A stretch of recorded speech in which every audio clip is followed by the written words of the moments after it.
In the autumn of 1882, the town of Silver Creek drove out the only healer who had ever kept a man's arm from the saw, and she walked into a storm with nothing but a lacquered box and the kind of silence that comes when every door has closed.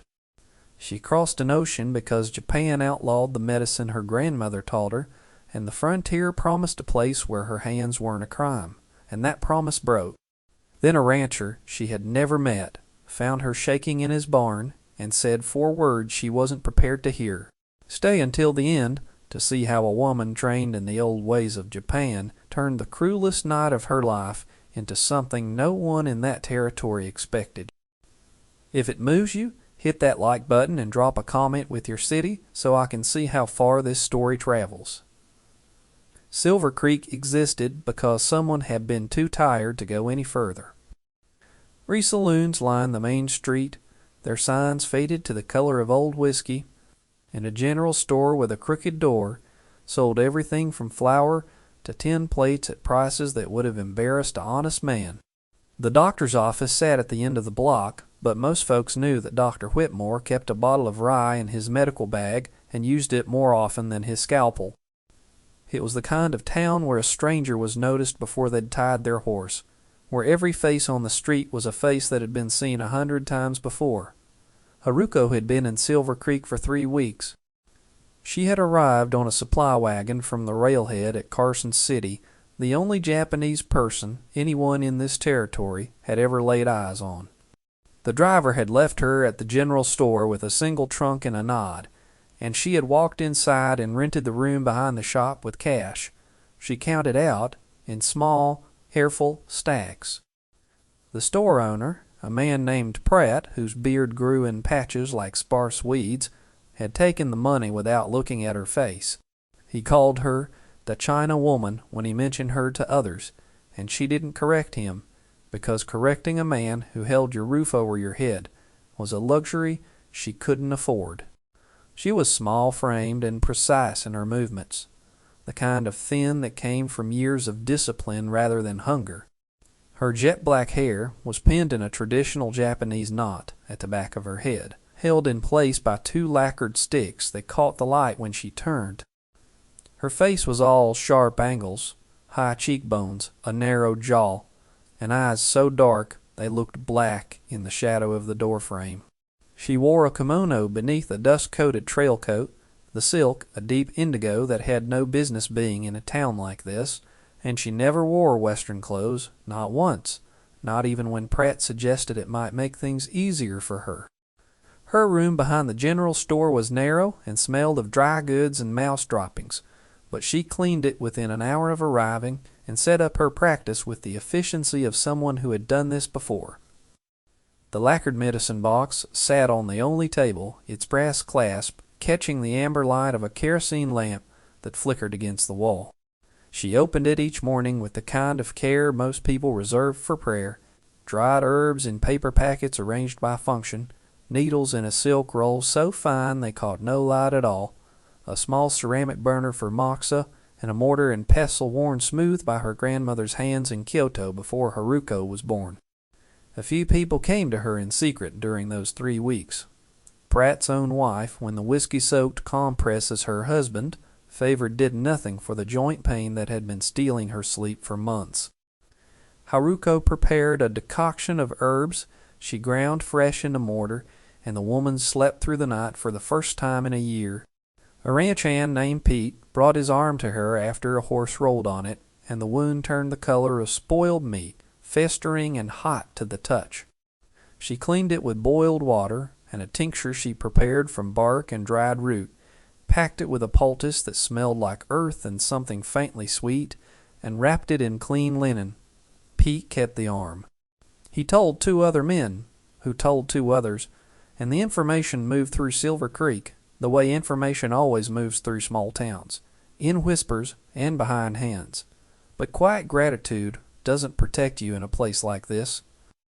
The Chinese Exclusion Act had passed 6 months before Haruko arrived, signed into law by President Arthur in Washington, and the men in the saloons talked about it like it was scripture.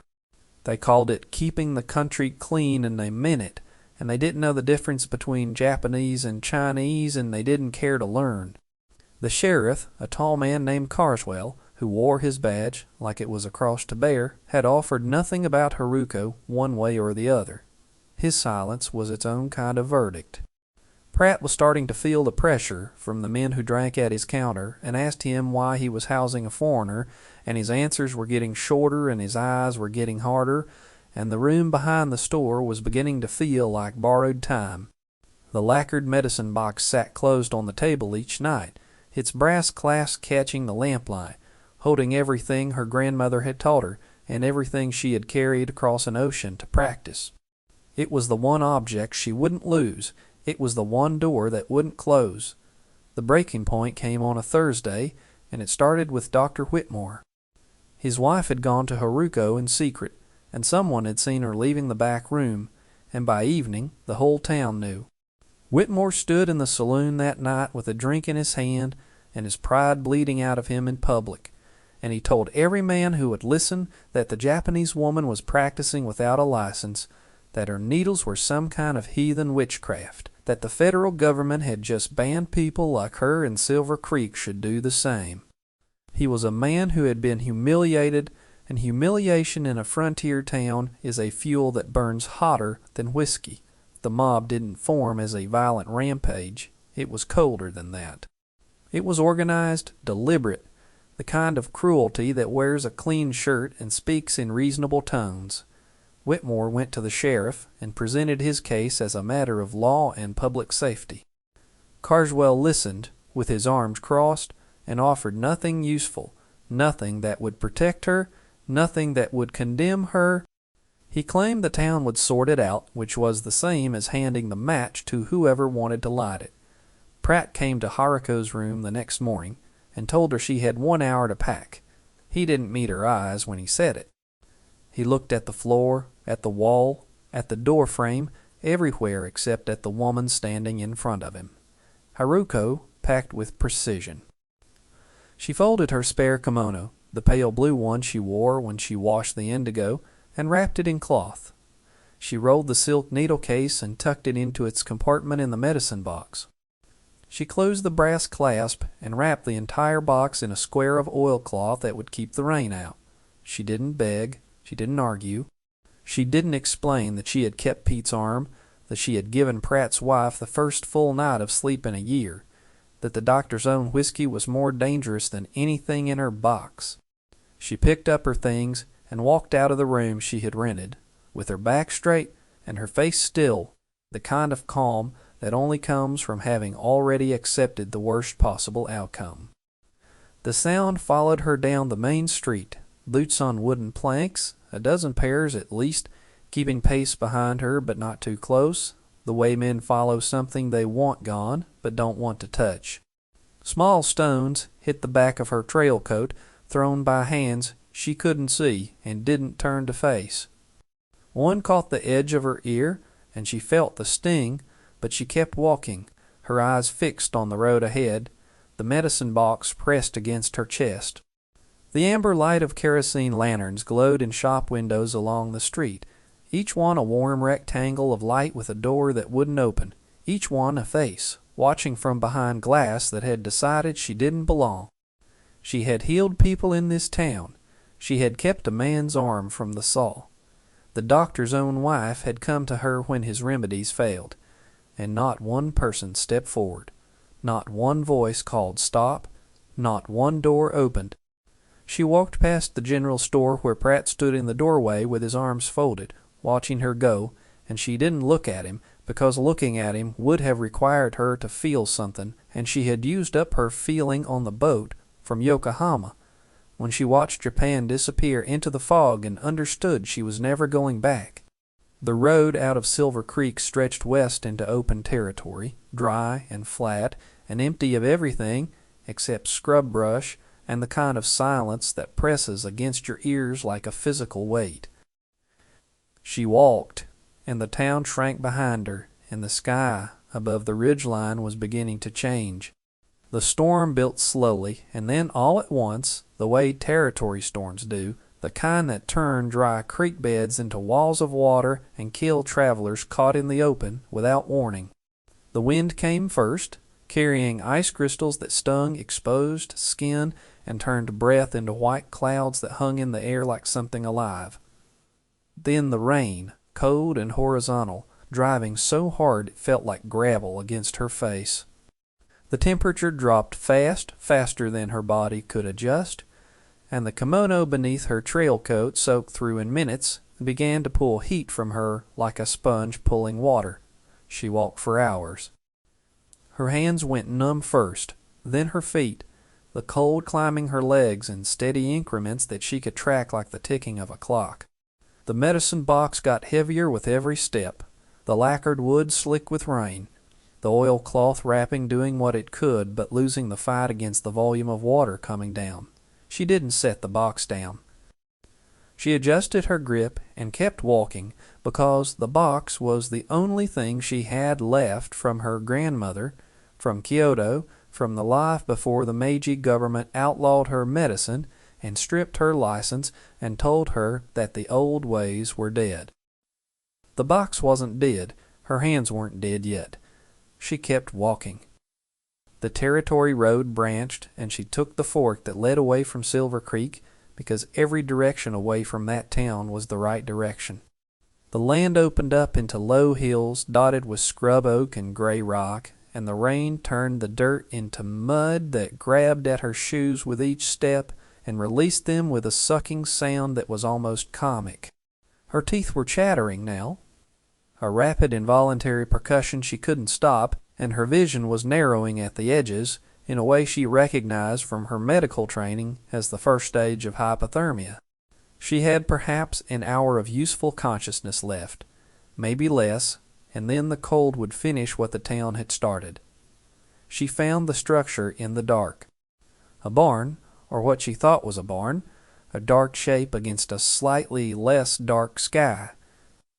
The smell of hay and horse and old leather reaching her before her eyes confirmed what her nose already knew.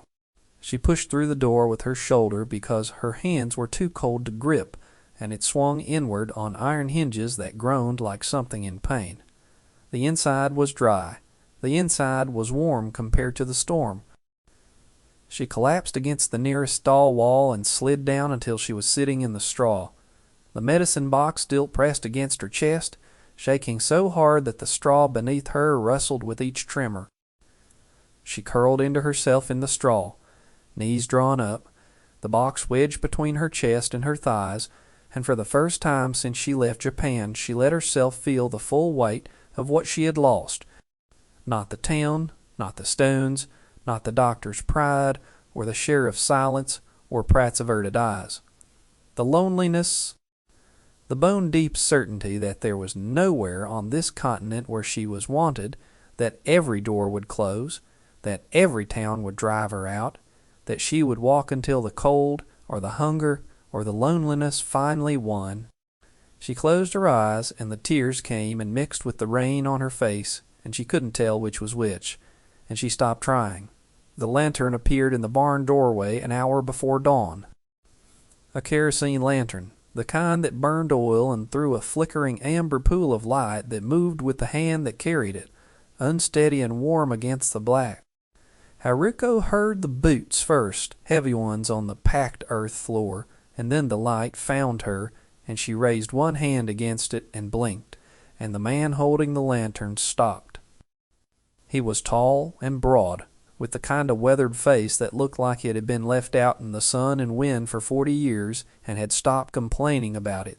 He wore a canvas work coat over a flannel shirt the color of old bone, and his hands were calloused and cracked, the hands of a man who had built everything around him from scratch. He had come to check on a mare who was close to foaling, and instead he found a Japanese woman in a soaked kimono sitting in a straw, clutching a wooden box with lips that had gone the color of slate. His right hand went to the knife on his belt, a reflex so deep it was older than thought. Then he stopped. He looked at her hands, blue-white and shaking. He looked at the box, held against her chest like a child. He looked at her face. and what he saw there wasn't fear. It was the kind of exhaustion that has moved past the point where fear is still possible, where the body has used up everything it had and is running on the fumes of whatever kept it moving. His hand came away from the knife. He crouched down, setting the lantern on the floor where it threw long amber shadows up the stall walls, and he asked her what she was doing in his barn. Her English was careful, each word placed like a stone in a wall, accented but precise. She said she had been looking for shelter from the storm. Where she had come from and why she was walking alone in a territory storm with nothing but a wooden box, she didn't explain. The fact that she had been driven out of town, she didn't mention. She offered to leave if he wanted her to. He told her to stay put and walked out of the barn, and she listened to his boots cross the yard and fade, and she thought he was gone, that he had decided the simplest thing was to let the cold do what needed doing. But the boots came back. He carried a wool blanket that smelled like wood smoke and horse, and a tin cup of something hot that steamed in the cold air. He set the blanket over her shoulders and put the cup in her hands, and her hands were shaking so badly that the liquid spilled over the rim and burned her fingers, and he took the cup back and held it to her lips and tilted it slowly until she had drunk enough to stop the shaking from winning. The silence stretched between them. She waited for the demand, the condition, the catch, because she had learned on 3 continents that kindness from a stranger always came with a price. She watched his face in the lantern light and tried to read what was coming, and what she saw wasn't cruelty or calculation, but a man looking at something he recognized. Then he said it. 4 words, spoken the way a man speaks when he isn't sure he wants to be heard, but says it anyway. "I've got a spare room." She nearly broke. Not from the cold, not from the exhaustion, not from the hours of walking, or the stones, or the silence of every door in Silver Creek closing behind her. From the fact that a man who owed her nothing, who had every reason to chase her off his land and lock his barn door, had just offered her the one thing no one in that town would, a door that opens. Her face shifted, something behind her eyes cracking like ice on a river in the first thaw, and he saw it and looked away because he recognized what it was. He had seen it in the mirror on mornings when the ranch was empty and the nearest voice was 2 hours away by horse, and the silence had become a sound he couldn't stop hearing. He stood up and held out his hand. She took it, and he pulled her to her feet, and he walked her across the yard to a cabin where a single window glowed amber with the remains of a fire. He opened the door, and she stepped inside, and the warmth hit her like a wall, and something in her chest that had been clenched for 3 weeks released, and she stood in the doorway of a stranger's cabin and breathed. The first morning on the ranch came gray and cold, the storm having passed in the night.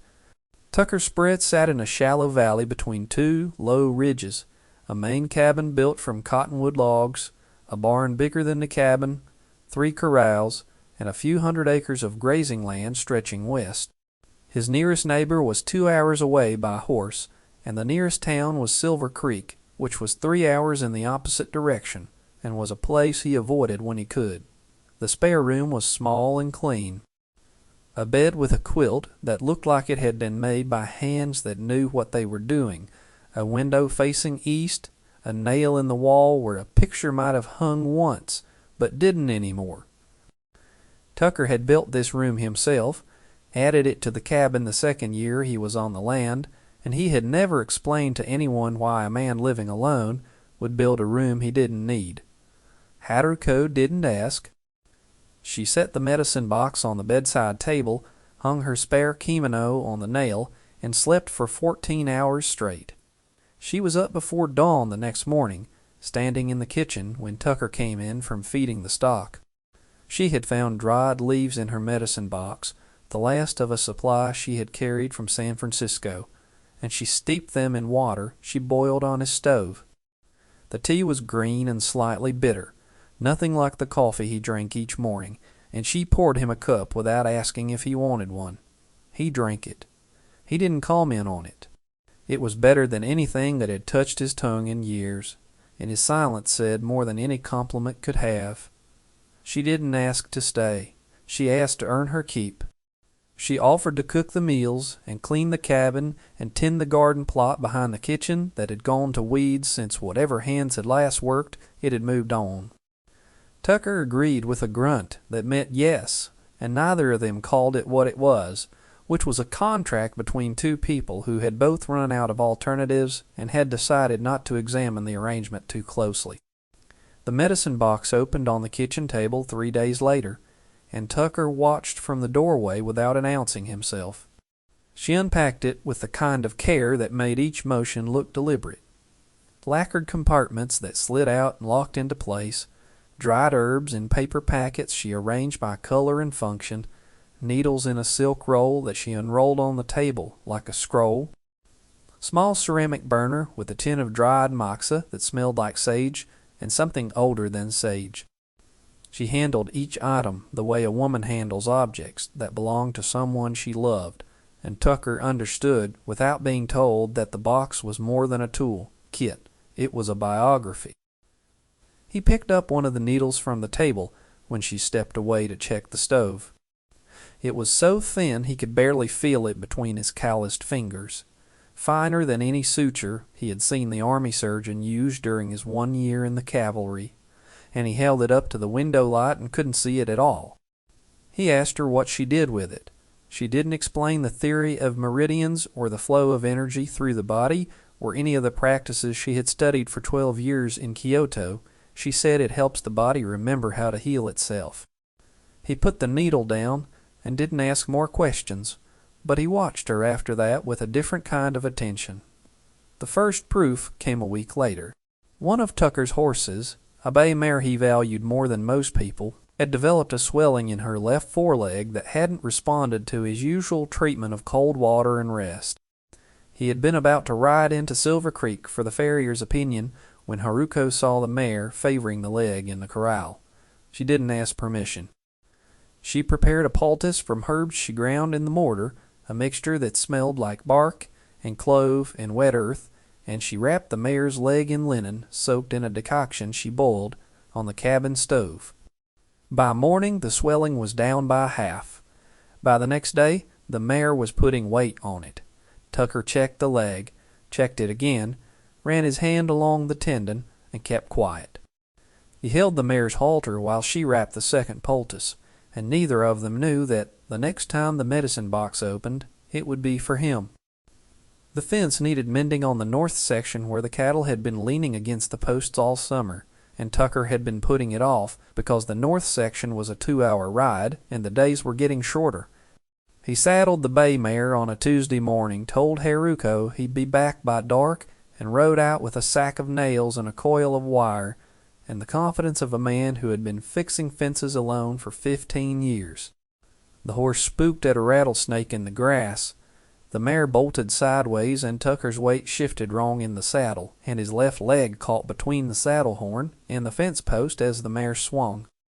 The impact was immediate and catastrophic, a sound like a branch breaking that he felt in his teeth before he heard it with his ears, and then he was on the ground and the mare was standing 10 feet away, looking at him with the whites of her eyes showing, and his left leg was bent at an angle that legs are not designed to achieve. The fall had also driven a splintered fence post through his thigh, a jagged piece of cottonwood that had gone in deep and was still there, and the blood was coming out in pulses that matched his heartbeat. He dragged himself to the barn. It took him 40 minutes to cover the 200 yards from the fence line to the barn door, and by the time he reached the stall where he had found Haruko 3 weeks earlier, he had lost enough blood to fill his boot, and his vision was graying at the edges. He pulled himself into the straw and passed out with his back against the stall wall, his legs still bent wrong, the fence post still in it, and the last thing he saw before the dark took him was the ceiling of his own barn and the thought that he was going to die in the same spot where he had found her. Haruko found him when he didn't come in for the evening meal. She walked to the barn with the kerosene lantern held high, the amber light swinging with her stride, and she saw the blood trail from the barn door to the stall, and her training took over before fear could. She knelt beside him and checked his pulse, and checked the wound, and checked the angle of the leg, and then she stood up and walked back to the cabin and came back with the medicine box and every clean piece of cloth she could find and a pot of water she had set to boil on the stove. She cleaned the wound with boiled water and a tincture that burned when it touched raw flesh, and Tucker groaned in his unconsciousness, but didn't wake. She pulled the splinter from his thigh with a steady hand and a pair of pliers from his tool bench, and the bleeding worsened for a moment before she pressed a pad of cloth against it and held pressure until the flow slowed.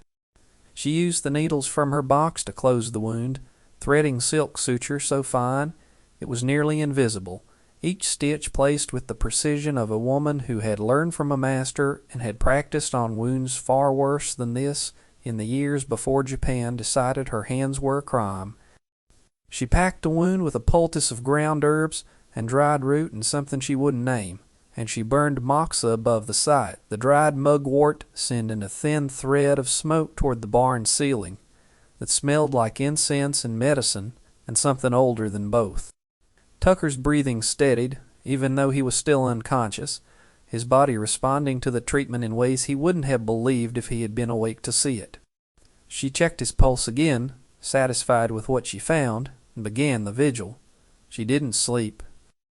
She sat beside him on the barn floor through the night, changing the poultice every 2 hours, checking his pulse and his breathing, keeping a cool cloth on his forehead when the fever spiked. She trickled herb tea between his lips a few drops at a time, and he swallowed without waking, his body accepting what she offered because it had no choice, and because what she offered was exactly what it needed. Dawn came gray and slow.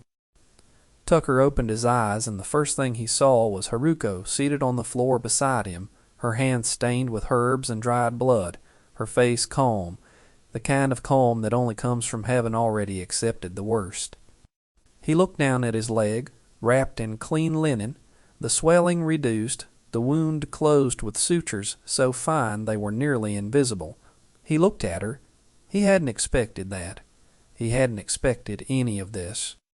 2 weeks passed, and Tucker healed faster than he had any right to, faster than the army surgeon would have believed possible, faster than Dr. Whitmore could have explained with his whiskey and his laudanum and his textbook.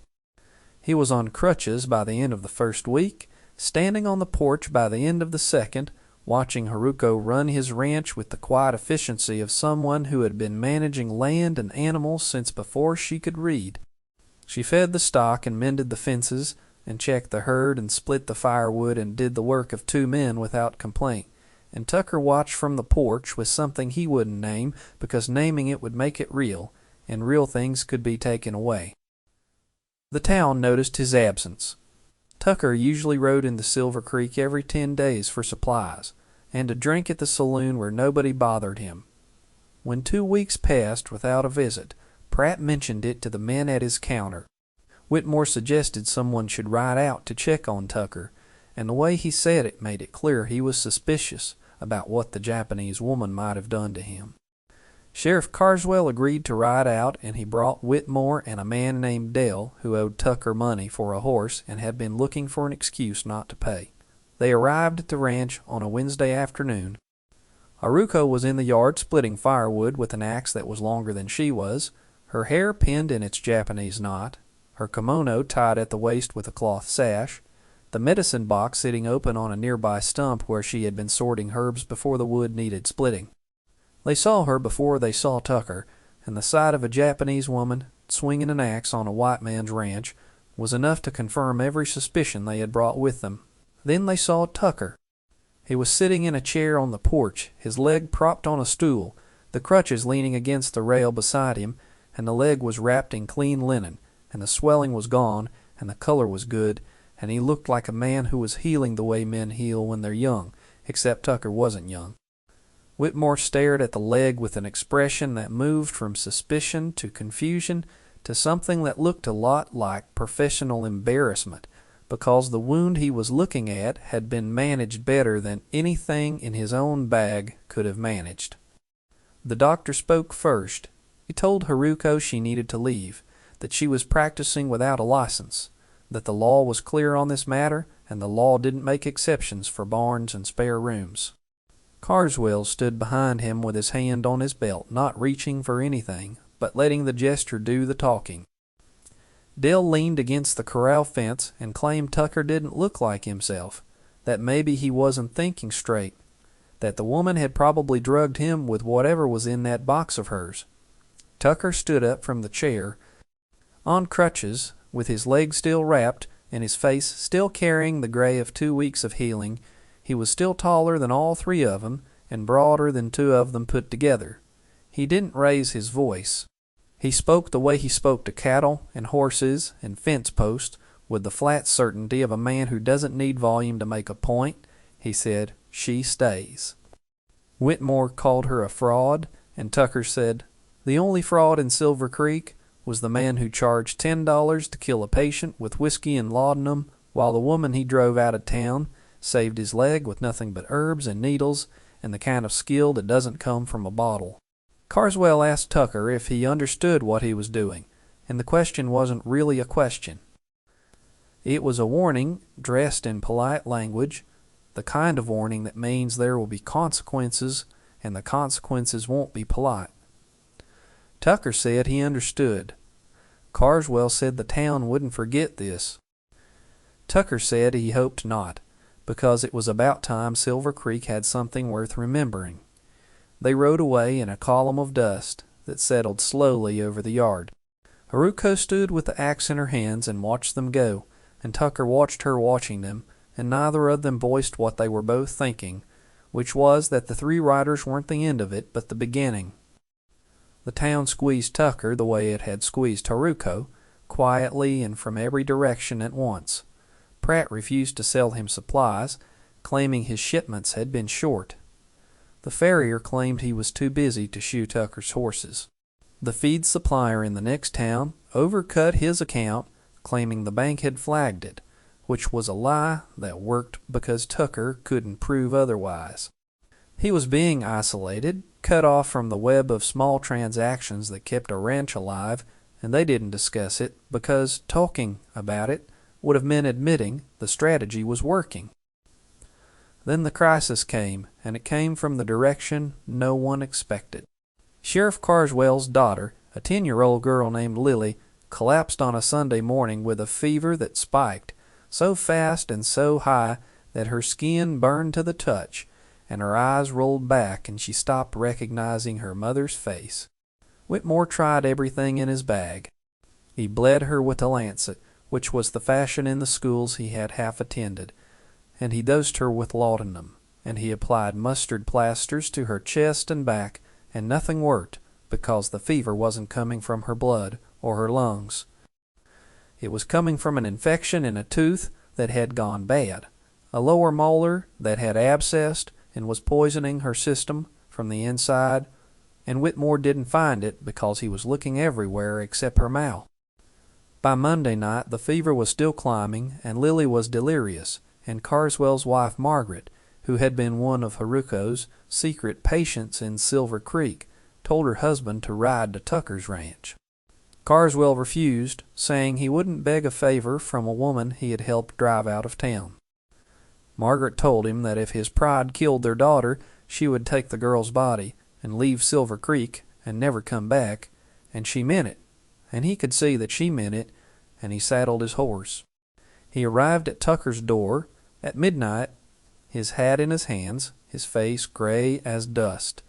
He stood on the porch and waited, and Tucker opened the door and stayed quiet, and Carswell said his daughter was dying, and the doctor couldn't help her, and he was asking, the word came out like it had to be dragged across gravel, he was asking if the woman would come. Haruko was standing behind Tucker in the cabin doorway, and she heard every word, and her face didn't change. She could have refused. She had the right and the reason and the memory of every stone that had hit her back in Silver Creek. The honor code her grandmother had taught her in Kyoto said a healer doesn't turn away the sick, but the human being standing in the cabin was also a woman who had been stoned out of a town by the father of the child who was now dying, and the distance between those two things was the width of an ocean.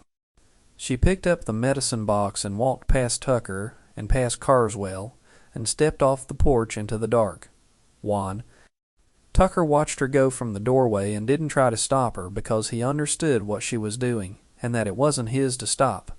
Carswell brought his horse around, and Haruko climbed up behind the sheriff, and they rode through the night toward Silver Creek with the medicine box pressed against her chest. At the sheriff's house, she knelt beside Lily and examined her with hands that didn't shake. She found the abscessed tooth in 30 seconds, a swelling in the gum that Whitmore had missed entirely, and she looked up at Margaret and said the word infection and pointed to the jaw. Haruko prepared a decoction of bitter herbs and applied moxa to specific points along the child's jaw and neck, the dried mugwort burning in small combs that sent thin threads of smoke toward the ceiling. She used the needles with a precision that silenced Whitmore, who stood in the corner with his bag hanging from his hand, watching a woman he had called a witch do in 30 minutes what he hadn't been able to do in 2 days. By dawn, the fever broke. Lily opened her eyes and asked for water, and Margaret was weeping, and Carswell was standing in the doorway with his back to the room, his shoulders shaking. Haruko closed the medicine box and washed her hands in a basin of water that had gone pink, and she didn't look at the sheriff or the doctor or the wife, because looking at them would have required her to feel something, and she had used up her feeling on the ride over. The aftermath wasn't a parade. It was something quieter and more durable than that. Pratt sent a crate of supplies to the porch with no note attached, just the crate sitting there one morning when Tucker came out to feed the stock. The farrier shod Tucker's horses the following week and refused payment. Whitmore stopped talking about licenses and witchcraft and the federal government, and the silence where those words had been was its own kind of concession. Margaret Carswell brought Haruko a jar of preserves on a Thursday. She stood in the kitchen for a long minute, holding the jar in both hands, and she didn't say anything, because there was nothing she could say that would be enough. The jar sat on the counter between them like a treaty, written in fruit and sugar. Then Margaret left, and Haruko put the jar on the shelf above the stove, and that was where it stayed. The spare room was no longer spare. It had her quilt on the bed, her herbs drying on a string by the window, the medicine box on the bedside table where she could reach it in the dark, its brass clasp catching the last light of each evening as the sun dropped behind the ridge. The room had been built by a man who waited for someone who never came, and the storm had brought her instead, and the room had decided it was hers. One evening Tucker sat on the porch while Haruko tended the garden, and he told her something he hadn't told anyone in years. He said he had built the spare room for a wife, that he had written letters east and waited through 3 seasons for a woman to step off a stagecoach and call this place home. She never came. The room stayed empty for 7 years, and then the storm brought him a Japanese healer with a lacquered box and the kind of calm that comes from having already accepted the worst, and the room wasn't empty anymore. Haruko didn't answer right away. He finished the row she was planting, wiped her hands, and said she had crossed an ocean looking for a place where her hands weren't a crime, and she found a town that made them one, and then she found a barn. They sat together on the porch as the last light went out of the sky, the kerosene lantern flickering to life inside the cabin and casting amber light through the window. The silence had changed. It wasn't the silence of being alone. It was the silence of being exactly where you belonged, with someone who understood what it had cost to get there. Haruko never went back to Silver Creek. Silver Creek came to her, 1 jar of preserves and 1 crate of supplies at a time. Not because it stopped being afraid, but because fear loses its grip when someone saves your daughter without asking to be thanked. Drop a comment with your city. I want to see how far this story travels.